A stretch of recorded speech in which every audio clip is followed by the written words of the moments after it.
Welcome to the Traffic Hackers Podcast, the crossroads of lead generation expertise and business growth savvy. Here we explore the expansive landscape of demand generation, guided by your hosts, Brent Stone and Glenn Martin. So get your laptop out and your cell phone ready. It's time to enter the world of the Traffic Hackers. Welcome to the Traffic Hackers Podcast. Glenn here, and I am super excited to be diving into some pretty cool things today with my business partner, Brent Stone. And we're going to let Brent talk today on some pretty awesome things when it comes to the world of automation and why people use automation, and maybe some more specifics even just around LinkedIn and the lead generation space specifically. So, Brent, how's it going, man? Man, it is going well. Thanks for this. This is going to be fun. Let's start with this, because automation is such a broad topic. When people hear the word automation, I feel like people can run in a bunch of different directions. I mean, there's manufacturing automation, automation in robotics, automation in just so many different industries and verticals.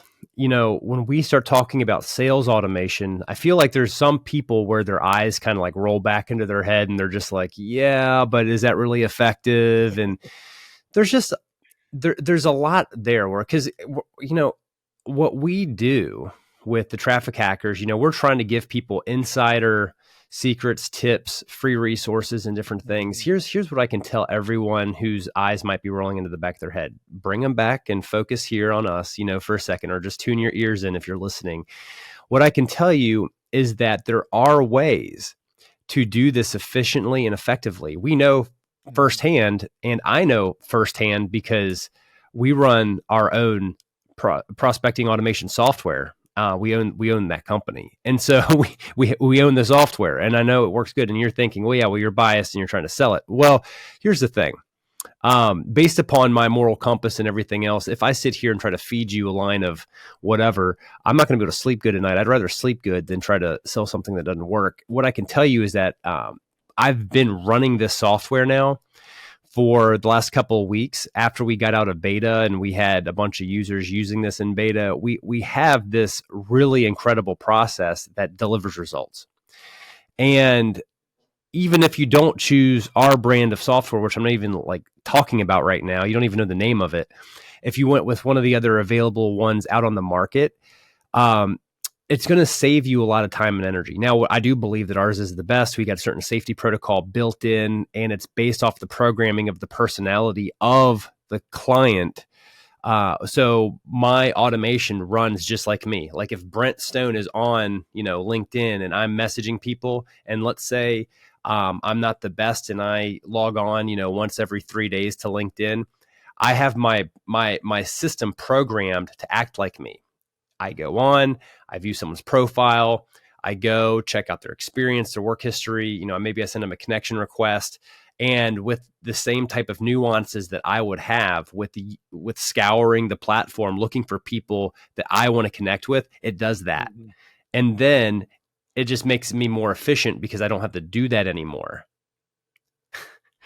I don't know about you, Glenn, but you know, I'm looking for less tasks to do on a daily basis. Amen. Are you with me? Oh, 100%. I mean, I have so many things to do already that it's like, if you want to build rapport and actually care about someone, obviously those things are important to do as much as possible, especially when you're prospecting, but it can get lost in the weeds a little bit. And I think that's where busy professionals, you want to be personalized, but you start to feel your time is so crunched, and then you see people pitching right out of the gate.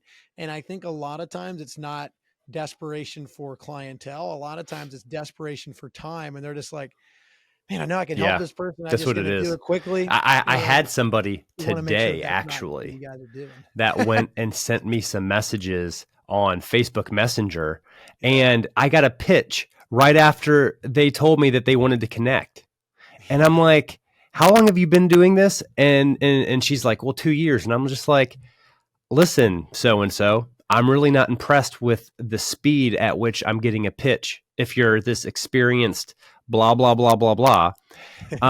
You don't know anything about me. You obviously don't know anything about my businesses. So how do you know that your services are going to be able to help any of them? Like all these things. And so I think that's where people's eyes roll back in their head and they become calloused to this idea of automation. So when you have a particular, system set up in place that does that, then you can buy back your time. And so with technology the way that it is today, and we even integrate AI into ours, so depending upon how robust people want to get with this, we can really have some bells and whistles and everything else. And you can too, depending upon, the company that you go with. And I would encourage you, especially if you're, sales director, business owner of a small business, and you're doing a lot of your own prospecting, if you're corporate sales, if you're basically anyone that needs to reach out to people on the professional platform on a regular basis, you would want to make sure that you're utilizing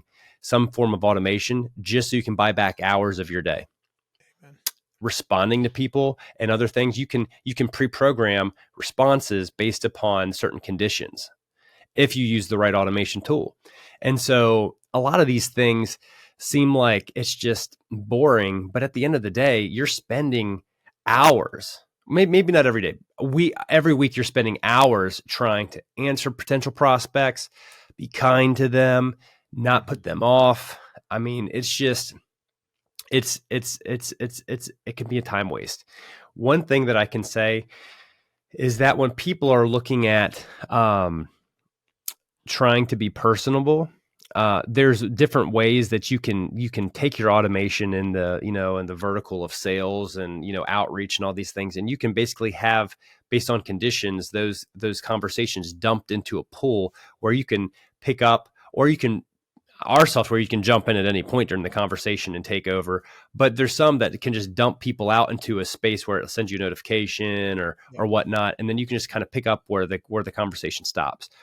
One thing is really key is that if you don't trust the automation tool to work right, you'll spend a lot of time worrying about, hey, is this even working or whatnot? But that could be a drawback for you if you're a listener to this and you're like, hey, should I utilize automation in my career? There is an aspect of trust. And so that's why choosing a good company that just focuses on demand generation and creating that demand for your product or service can understand the bigger picture, not just doing like lead gen services, even though we do a lot of that. Obviously, the bigger company, Funnel Force, that's what we do. We do demand generation tactic or strategy, and then we implement lead generation tactics specific to a scenario. And so you want to find a firm that does the whole strategy of creating demand for your product or service. And then that will inherently bake in the ability for people to want to come out and find your business. And that's part of the lead gen strategy. You can run paid ads, you can do programmatic display, you can do all kinds of things you want to do to try to get leads to come in. But if there's no demand for your product or service based upon just not understanding, what that even means, before you start trying to do all this paid stuff, you're going to have way less results. And so we try to save people money. At least that's what we've been really good at doing, as far as being able to be very efficient with their tactics and their budget. So that's my 2 cents on automation. Is there another direction you want me to go in, Glenn, when it comes to automation? I can tell you, before I go down this other rabbit trail that I have, is there anything else specifically you want me to touch on automation wise? Not specifically. I mean, I think I'll just add something really quick. Automation should be looked at as an extension of you.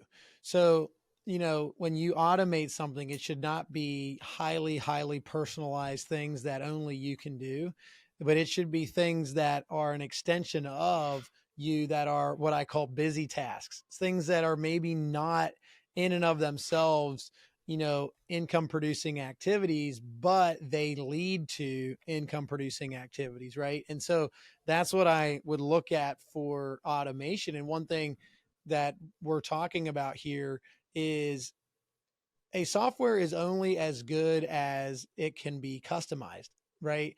If it can't be customized to fit you and to be a true extension of you, then it's not really a great software for you to use, because people will start to pick up on the fact that, you know what, this isn't you. This is something else going on here. And so we really do care a lot about the aspect of, you know what, this is operating as an extension of you, handling things that you would do, but are busy tasks that then lead to the ICPs, the income, or I'm going to get that acronym mixed up, but income producing activities, the IPAs is what I was looking at there. So that's what you want to be focused on. And that's what we really get excited about automation, is from that standpoint.